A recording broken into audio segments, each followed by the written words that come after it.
सकता है। आप काडर वाली इन पार्टियों के सामने अब पिछले 3 साल बिहार के में अनुभव कोई में काडर बेस्ड पार्टी नहीं है, पहली बात तो ये समझ लीजिए। बीजेपी भी नहीं है मैं और आ रहा हूं उस आरजेडी। पे। हाँ। आरजेडी जो है वो कास्ट बेस्ड पार्टी है, और लालू जी अपने पीक पे मास लीडर थे। फिर वो कास्ट, लालू जी अपने शुरुआती दिनों में गरीबों के नेता थे, मास के लीडर थे। फिर वो पिछड़ों के नेता हुए, फिर वो यादवों के नेता हुए, अब वो आरजेडी के यादवों के नेता हैं। तो वो एक कास्ट बेस्ड पार्टी है और वैसी उनकी व्यवस्था है।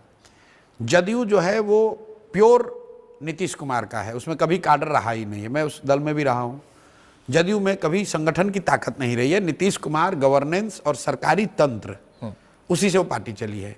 काडर के नाम पर यहाँ पर, और कांग्रेस तो है ही नहीं काडर बेस्ड पार्टी, काडर के नाम पर यहाँ पर लेफ्ट के दल रहे। पहले यहाँ सीपीआई बहुत मजबूत होती थी, अभी आई सीपीआई एमएल है और बीजेपी। लेकिन बीजेपी आज तक बिहार में एक बार अपवाद के तौर पर छोड़ दीजिए 2015, तो 100 से ज़्यादा सीट लड़ती नहीं, 100-110 सीट लड़ते हैं। तो आधे बिहार में उनका कोई काडर नहीं है।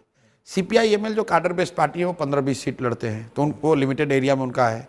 सीपीआई जिनका काडर था, सीपीआई और सीपीआई एम का, वो धीरे धीरे इलेक्टोरली इरेलीवेंट हो गए। तो वो ज़्यादातर काडर आप देखेंगे वो जदयू में आपको मिलेगा, वो लोग छोड़कर जदयू में आ गए।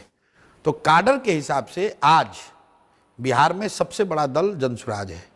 हम लोगों ने 72,000 बीएलए का नाम नंबर दिया है, लेकिन चूंकि जनसुराज अभी नई पार्टी है, ये रिकॉग्नाइज रजिस्टर्ड है लेकिन रिकॉग्नाइज नहीं है। वो तो जब आप चुनाव लड़ेंगे तब रिकॉग्नाइज होंगे, इसलिए हमारे बीएलए का लिस्ट नहीं है।